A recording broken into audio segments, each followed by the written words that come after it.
Hola, buenos días, bienvenido. Estamos comenzando nuestro tiempo devocional en esta mañana. El día de hoy estaremos revisando del capítulo 29 del libro del profeta Ezequiel, los versículos 17 al 21 para nuestro tiempo devocional que hemos titulado El salario pagado. El salario pagado. Recuerden que para el tiempo devocional estamos leyendo en dos versiones, Nueva Traducción Viviente y Reina Valera 60. Primero vamos a leer Reina Valera 60, dice la palabra de Dios. Aconteció en el año 27, en el mes primero, el día primero del mes, que vino a mí palabra de Jehová diciendo: Hijo de hombre, Nabucodonosor, rey de Babilonia, hizo a su ejército prestar un arduo servicio contra Tiro. Toda cabeza ha quedado calva, y toda espalda desollada, y ni para él ni para su ejército hubo paga de Tiro, por el servicio que prestó contra ella. Por tanto, así ha dicho Jehová el Señor: He aquí que yo doy a Nabucodonosor, rey de Babilonia, la tierra de Egipto, y él tomará sus riquezas, y recogerá sus despojos, y arrebatará botín, y habrá paga para su ejército. Por su trabajo con que sirvió contra ella, le he dado la tierra de Egipto, porque trabajaron para mí, dice Jehová el Señor. En aquel tiempo haré retoñar el poder de la casa de Israel, y abriré tu boca en medio de ellos, y sabrán que yo soy Jehová. La misma porción en la Nueva Traducción Viviente dice la palabra de Dios. El 26 de abril, el primer día del año nuevo, durante el año 27 de cautividad del rey Joaquín, recibí este mensaje del Señor: Hijo de hombre, el ejército del rey Nabucodonosor de Babilonia combatió tan ferozmente contra Tiro que los guerreros quedaron con la cabeza calva y los hombros llagados y ampollados. Pero ni Nabucodonosor ni su ejército recibieron botín en recompensa por todo su esfuerzo. Por lo tanto, esto dice el Señor soberano: le entregaré el territorio de Egipto a Nabucodonosor, rey de Babilonia. Se llevará la riqueza de Egipto, saqueando todo lo que haya para poder pagarle a su ejército. Así es, le he entregado la tierra de Egipto como recompensa por su esfuerzo, dice el Señor soberano, porque trabajaba para mí cuando destruyó a Tiro. Llegará el día cuando haré revivir la antigua gloria de Israel, y por fin, Ezequiel, respetarán tus palabras. Entonces sabrán que yo soy el Señor. El salario pagado. La recompensa de Nabucodonosor. La derrota de Egipto por Babilonia se efectuaba entonces. La segunda profecía de Ezequiel contra Egipto fue descrita poco después de la rendición de Tiro a Babilonia. Cuando Tiro cayó en Babilonia después del asedio de 13 años de Nabucodonosor, no había un vasto botín de guerra para distribuir como botín a su ejército. Evidentemente Tiro envió su riqueza antes de rendirse. Nabucodonosor necesitaba dinero para pagar a sus soldados por su trabajo, por lo que atacó Egipto y saqueó su riqueza. Esta segunda profecía fue dada el 26 de abril del año 571 a.C., que es la última fecha mencionada en el libro de Ezequiel. Sin embargo, el profeta lo incluyó aquí porque se relacionaba con Egipto.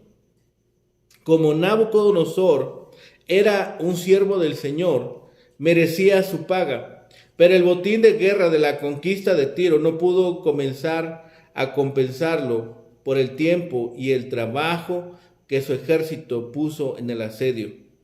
Pasaron 13 años construyendo murallas y atacando Tiro, pero no pudieron evitar que la ciudad usara su gran armada para transportar sus tesoros a otros lugares. Egipto incluso había ayudado al pueblo de Tiro a resistir el ataque y reubicar sus riquezas. Dios determinó que Egipto debía proporcionar el salario para el ejército babilónico que se había quedado calvo y mayugado durante el asedio. Dios es soberano sobre las naciones y puede cumplir su voluntad sin destruir ni su libertad ni su responsabilidad ante él. En el año 568 a.C., Nabucodonosor invadió Egipto, arrasando el país y dejándolo desolado. Así, Dios castigó tanto a Tiro como a Egipto y recompensó a Babilonia. Pero, ¿qué tiene que ver todo esto con el pueblo de Dios? ¿Qué tiene que ver todo esto con Israel? El profeta agregó una palabra de promesa para los judíos, asegurándoles que vendría para ellos un tiempo de restauración cuando Él les daría nueva fuerza para sus nuevos desafíos. Después de que los medos y los persas conquistaron Babilonia, en el año 539 a.C., Ciro emitió el edicto que permitió a los judíos regresar a su tierra y reconstruir su templo. Independientemente de lo que hagan las otras naciones, Dios se encarga de que su pueblo mantenga su testimonio y cumpla la obra que se le ha asignado en la tierra. La declaración acerca de abrir la boca de Ezequiel no se refiere a alguna estupidez forzada, porque eso había sido eliminado cuando llegaron las noticias a Babilonia de que Jerusalén había sido tomada. Eso fue el 8 de enero del 585 a.C. Pero la profecía del capítulo 29 fue dada el 26 de abril del 571 a.C., que fue 14 años después. La promesa a Ezequiel en el versículo 21 indica que cuando su profecía se hiciera realidad, el remanente regresará a la tierra, respetarían las palabras de Ezequiel y se beneficiarían de ellas. Los judíos en Babilonia no tomaron en serio el ministerio de Ezequiel, pero llegaría el día en que Dios demostraría que tenía razón. Por fin vuestras palabras serán respetadas. Ezequiel volvería al tema del monstruo en el capítulo 32. Esta profecía se refiere entonces a que los despojos de Egipto serían la paga de Nabucodonosor por su arduo servicio, de ese esfuerzo de 13 años contra Tiro. La campaña contra Tiro produjo poco botín, puesto que la ciudad al parecer puso en buen recaudo, a salvo sus tesoros antes de rendirse ante el rey de Babilonia. La profecía termina con una referencia a la restauración por medio del poder de la casa de Israel. Puesto que la frase está unida a abriré tu boca o labios, el cuerno puede ser una referencia a una situación contemporánea. Aquel cuyos labios serán abiertos puede ser el mismo Ezequiel, ya que el Señor mismo se los había sellado a fin de que por un tiempo pudiera hablar solamente a las naciones extranjeras y no a Israel.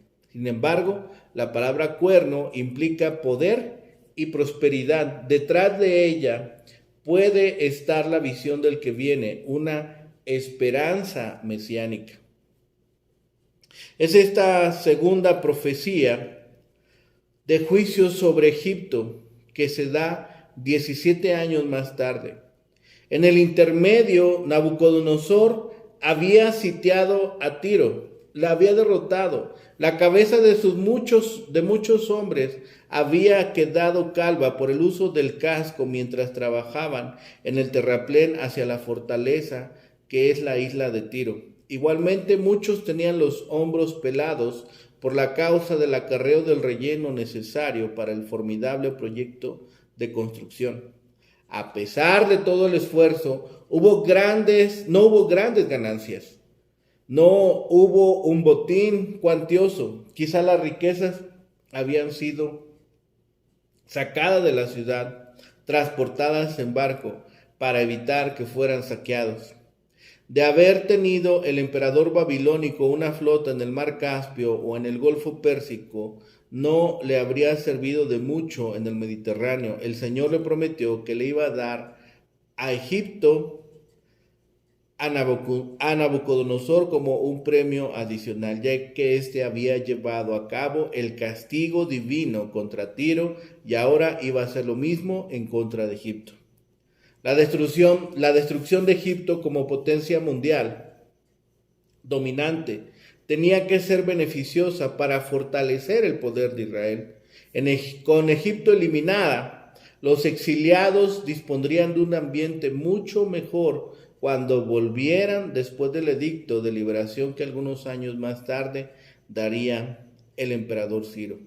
La afirmación que hace Dios, haré retoñar el poder de la casa de Israel, otra vez subraya su soberanía sobre las naciones. Esto nos transmite la consoladora convicción de que el Señor cumple la promesa de dirigir todas las cosas de interés de su pueblo. Y todas las cosas incluyen el surgimiento político y la caída de las potencias mundiales. Esta segunda profecía de Ezequiel contra Egipto finaliza con esta promesa para Israel. En aquel tiempo se puede interpretar de varias maneras. Algunos toman la frase como una referencia al día futuro del Señor cuando restaure a Israel a su tierra y juzgue a las naciones que la rodean. Sin embargo, un tiempo de espera tan largo no concuerda con el texto. El tiempo en cuestión probablemente era el periodo en que Dios iba a castigar a Egipto por medio de Babilonia y luego el lapso en que iba a regresar Egipto a su tierra. Cuando por fin Dios restaure a Israel y a Egipto, va a hacer retoñar el poder de la casa de Israel. Es la promesa que Dios estaba dando a Israel. Cuando el poder de la patria israelita sea renovado, Dios dice que abrirá la boca de Ezequiel en medio de ellos, por dos razones. Esto no se refiere de ninguna manera a que se rompe el silencio del profeta. La mudez ya había terminado en el 12º año del exilio de Joaquín, en el capítulo 33, y esta profecía vino en el año 27. Esta profecía se cumpliría cuando Israel fuera restaurado después de la cautividad. Ezequiel tenía 30 años de edad en el 592. Así que habría tenido 83 cuando Ciro promulgó su edicto que permitía a Israel regresar a su tierra. Posiblemente un anciano como él hubiera podido hacer un largo viaje desde Babilonia hasta Israel. Ninguno de los registros posexílicos se refieren a que el profeta haya regresado a su tierra. La mejor explicación del texto es que las profecías de Ezequiel que había dejado a sus oyentes perplejos se aclararían cuando éstas se cumplieran. Israel iba a reconocer el carácter de Dios cuando Él cumpliera finalmente su promesa. Esta última profecía de Ezequiel lleva la fecha del año 27, es decir, el año 570 a.C. Como se había dicho ya, Nabucodonosor sitió a Tiro durante estos años, largos 13 años antes de que cayera en sus manos. Cuando entra a la ciudad no encuentra nada del botín. El final del capítulo constituye quizá la unidad más corta dentro de los mensajes que se dieron contra Egipto. Son solamente 5 versículos. Tengamos presente que este pasaje nos da una fecha desconcertante. De acuerdo a la misma, el pasaje se ubica en abril del 571. Sería la fecha del último mensaje pronunciado por Ezequiel. Si se compara este encabezamiento con el capítulo 29, este mensaje se pronunció por tanto 17 años después del primero. Lo que ha sucedido entre tanto es importante. Ezequiel había profetizado el asedio, conquista, saqueo y destrucción de Tiro a manos del ejército de Nabucodonosor. La historia nos cuenta, y el profeta aquí lo confirma, que después de su asedio, el ejército babilónico no pudo conquistar la ciudad y tuvo que desistir, contentándose con obligarla a pagar un fuerte tributo, por lo que la toma de Tiro no trajo demasiadas ganancias, al contrario, acarreó pérdidas. Al profeta no le es suficiente con pensar en el poderío de Tiro, que ha sido quebrantado, que sus riquezas pasaban anualmente a Babilonia, ni mucho menos con pensar que esta profecía se habría de cumplir en algún otro momento, como sucedió con Alejandro, más tarde con Alejandro el Grande. Ezequiel se remonta de la profecía no cumplida todavía a una visión más compleja de la historia.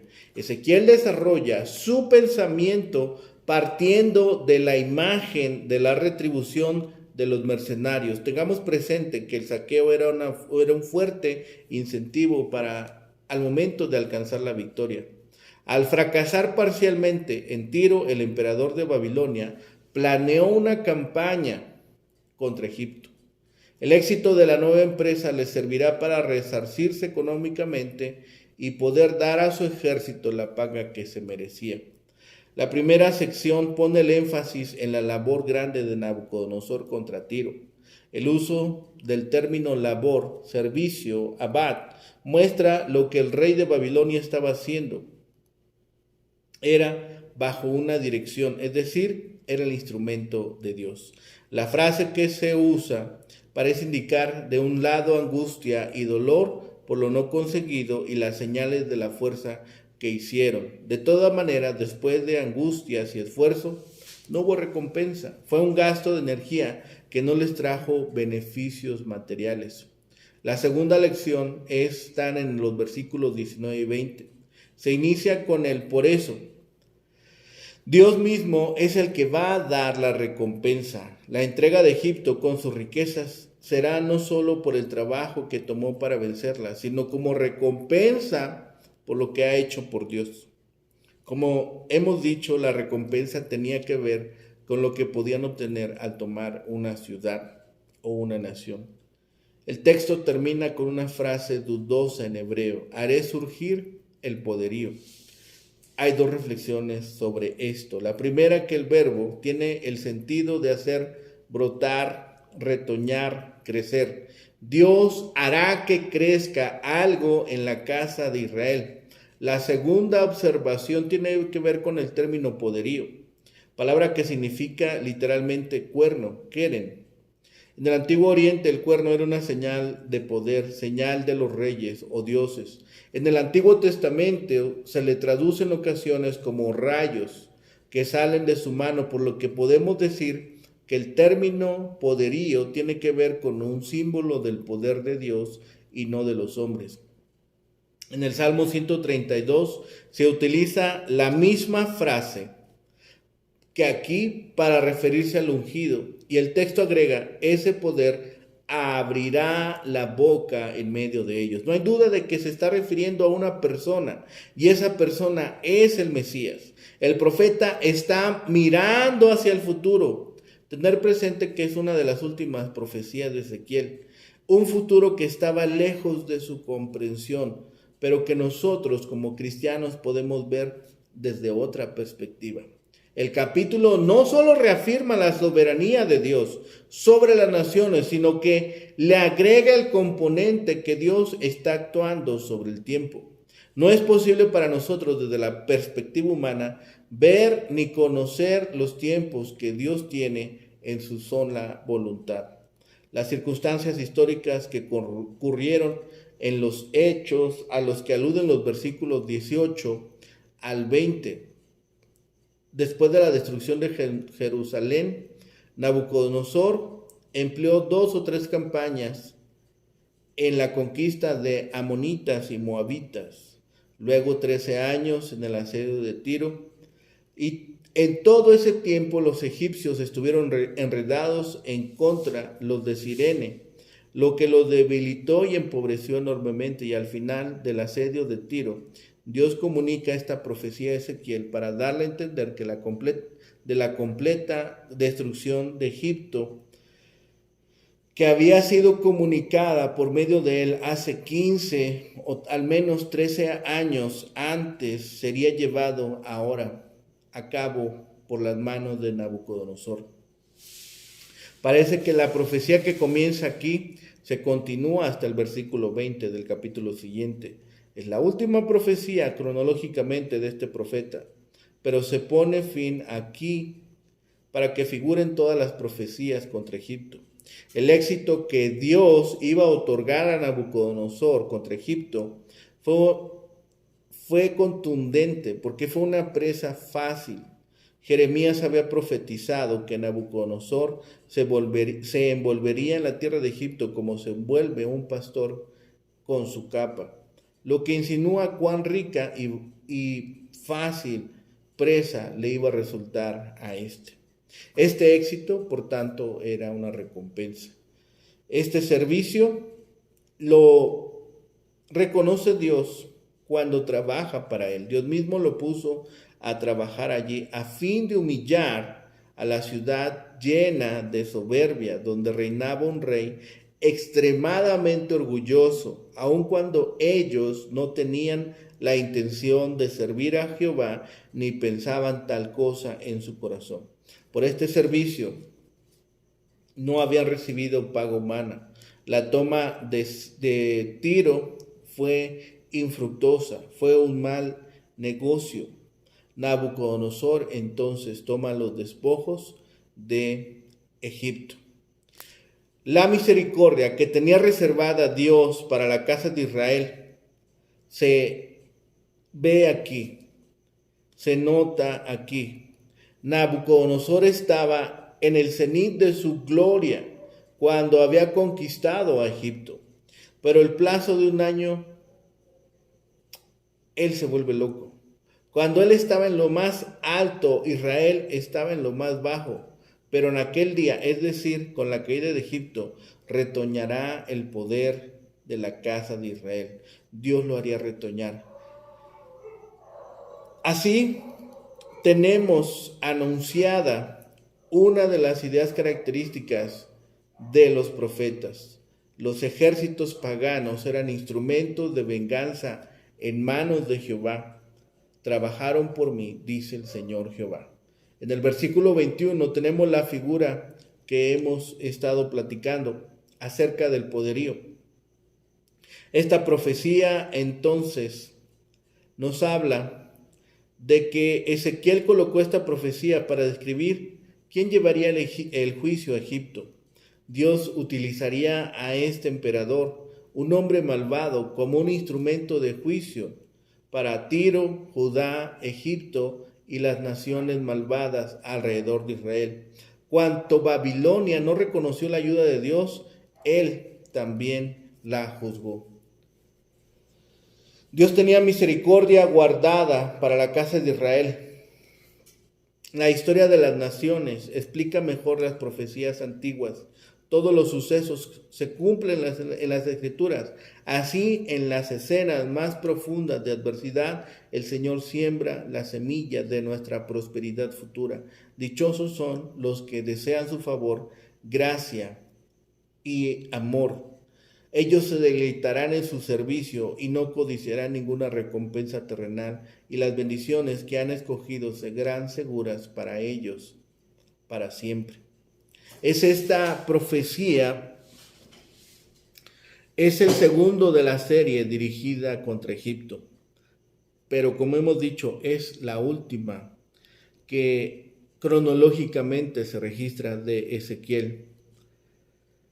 Aunque se hace referencia al emperador babilónico, la profecía está dirigida a Egipto y en sustancia está íntimamente relacionada con los oráculos anteriores del profeta dirigido a Tiro. El profeta comienza describiendo este asedio, muestra el esfuerzo, muestra que el ejército se había vuelto viejo y cansado. Sin embargo, el éxito limitado apenas pagaba el gasto de tiempo y dinero.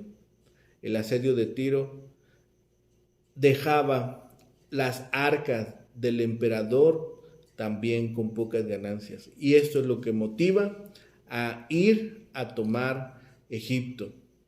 Por esta decepción en Tiro, declara el profeta, el emperador babilónico se le da la oportunidad de saquear Egipto y llevarse su riqueza. El botín de Egipto serviría como salario compensatorio.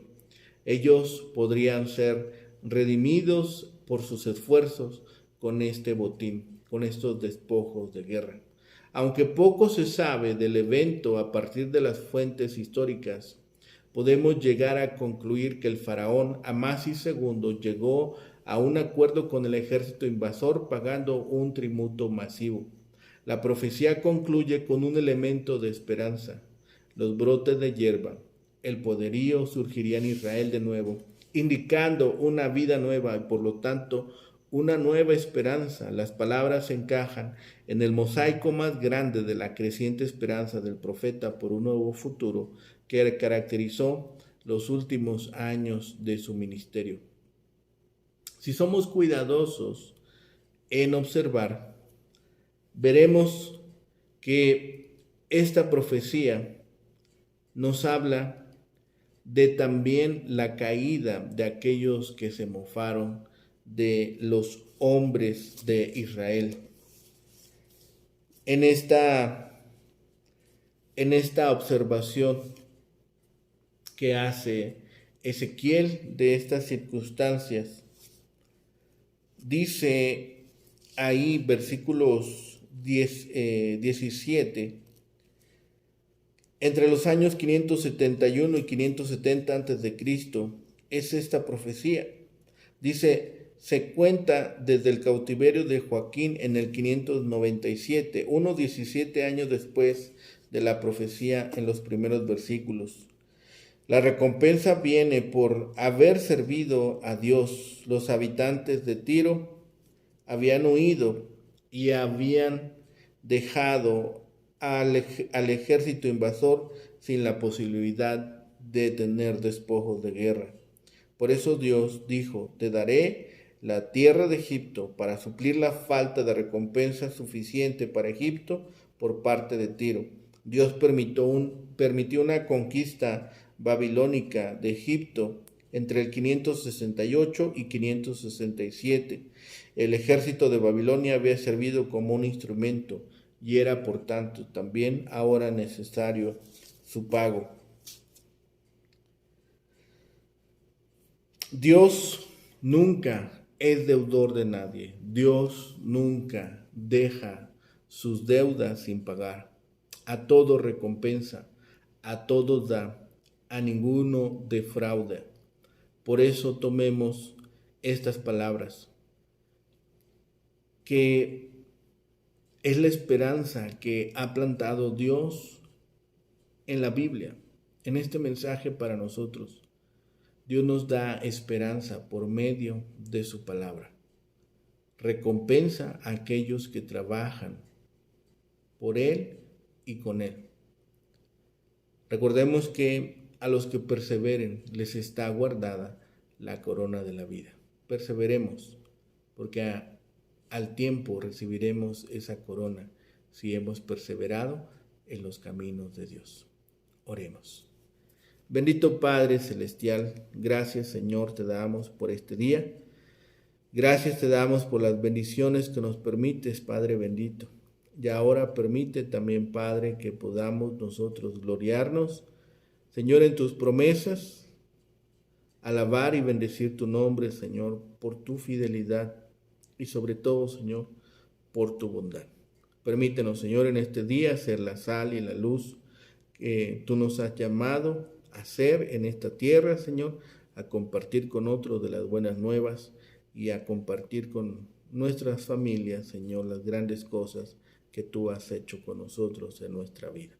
Ponemos nuestras vidas en tus manos, Señor, y sabemos que tú has de suplir todas nuestras necesidades según tu santa voluntad. Confiamos en ello, Padre bendito, y todo rogamos y clamamos a ti en el bendito nombre de Cristo Jesús, Señor y Salvador nuestro. Amén. Que tengan un excelente día. Que el Señor les bendiga.